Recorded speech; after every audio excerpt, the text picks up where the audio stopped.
Hi everybody. So today I thought we'd make a quilt top, or whatever we can make out of what I have here. A while back I worked on something and I cut a bunch of 3.5-inch squares.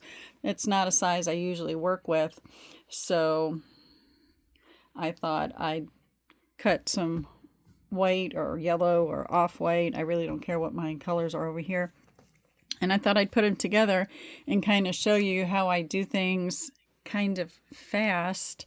I'm also looking for my little cutter, which seems to have, oh, there it is, on the coop. But I have this little thread cutter, and I'll post a link in the comments, or however you post a link on YouTube. I'll figure it out. But this is for cutting. Instead of using my scissors, I would use this, and I'll show you how I do that. All right, and I'm kind of a random piecer. I don't really pay attention a whole lot to stuff. I won't put the same color next to each other, the same print, but I do tend to speed things up a little bit. I have my 1/4-inch foot on here. Actually, let me show you the foot I have. This is a combination of a standard size foot this way, and then this edge right here, it's a 1/4-inch from the center to the short edge here. So I also have a regular 1/4-inch foot that I could use also. Let's see, where is it? It's this one here, but I like the red on this one. I think I've worn the red out on that other one.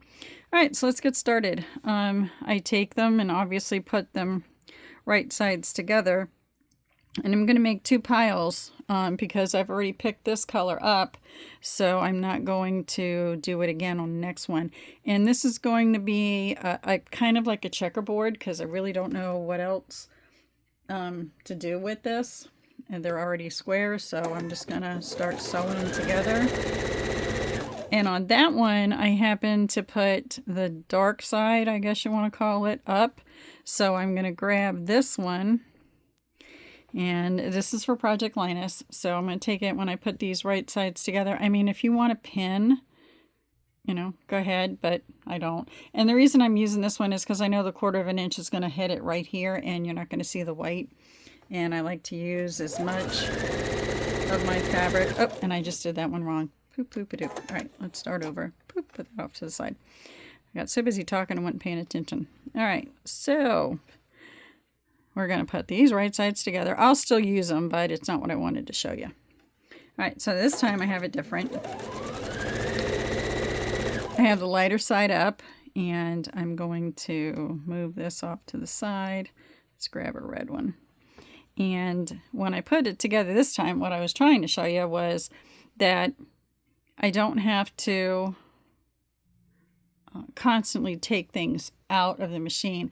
I like to run a pretty long length. Now, I don't know how many of these I have, to be quite honest with you. All I know is I'm alternating top, light, and dark. So when it opens up, it looks like that. And here's my light.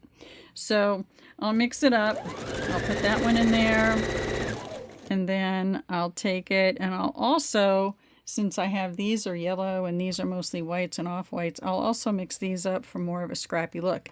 And since this was a dark one at the top, I'm going to this time put one of the lighter colored ones up. And I'm just going to keep going until I'm also looking for different colored fabrics. I'm also looking to do maybe, I don't know, 10. And we'll see what 10 gets us. And how long it gets us. So, where am I at here? 1, 2, 3. I'm at 4. Okay, so let's mosey on, and I'll do a couple more of these, and it's just alternating, but I'm going to wait until I have 10 two patches sewn together. This is a fast way to put a quilt top together. When I do things for Project Linus, I like to vary it up for me as well as for the kids. I try not to make the same quilt twice, even though I know it's going to different kids. I'm the one that has to make them and quilt them, and I don't want to have to look at the same thing. So I like a little variety, and I'm sure the kids like a little variety too. So let me grab another one of these. And oh, this is dark side up, and I have to watch it because some of these fabrics, it's almost a little hard to tell which is the right side and which is the wrong side. All right, so I'm going to do a count. 1, 2, 3, 4, 5, 6, 7, 8. 2 more to go. This is called chain piecing, if you're not familiar with it. I do a lot of chain piecing because it saves on my thread, it saves on my time. I don't have to cut and stop. Especially if I'm doing something like this where it's just super, super simple. I don't have to really pay attention to what I'm doing. All right, that's my 10. So I pull it out and I come back up to the beginning. And like I said, I kind of cheat a little bit. And I cut my excess off, and now I'm going to sew the 3rd row onto this, and I'm just going to keep pulling fabric from my stack over here. Some cats, and I'm just going to continue to chain piece, and I'm going to do the opposite of whatever is here. So since this is a dark, that means I have to grab a light. My hands are so dry, it sticks to them.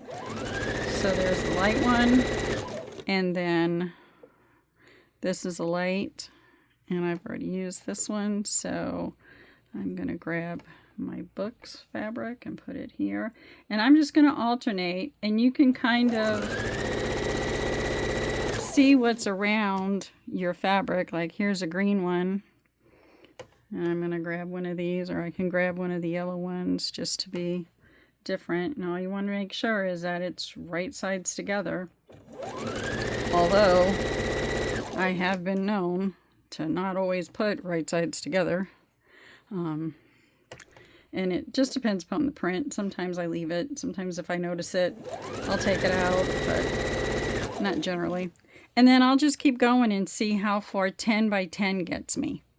If 10 by 10 is, big enough, then I'll stop there. If I need to add more, I'll add more. Like I said, I don't know what I have here, so I'll add at least 2 more rows. I think I have enough for 2 more rows for sure.